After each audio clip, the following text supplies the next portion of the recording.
One of the easiest, most popular, and well-researched tools that we have these days is called time-restricted eating window. Some people call it intermittent fasting, but I don't really think that is a good description of it. What we're trying to do is restrict the time of day that we're actually consuming food and beverages.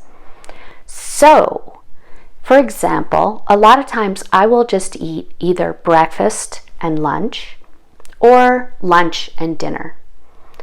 Some people call it something like 8 hours of eating, 16 hours of fasting, or 4 hours of eating, 20 hours of fasting. You can play around with it and see which works for you.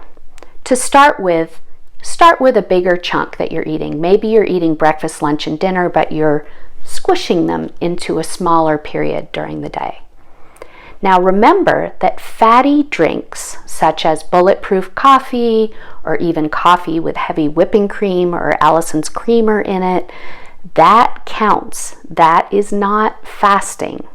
When we are not eating, that means just water and herbal tea only. Anything with calories breaks the fast.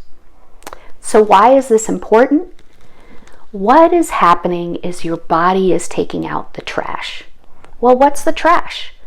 Every single day, our cells sometimes break, sometimes they die, sometimes we have toxins in our bodies. All these things need to be excreted out of the body or recycled. If we're constantly eating and drinking, our body never gets a chance to take out the trash.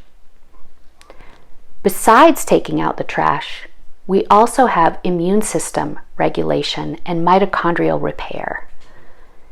These things are phenomenal for our health. I'm going to have some resources below about what this means, but just know that cramming your food into a smaller window is going to make you a happier, healthier person.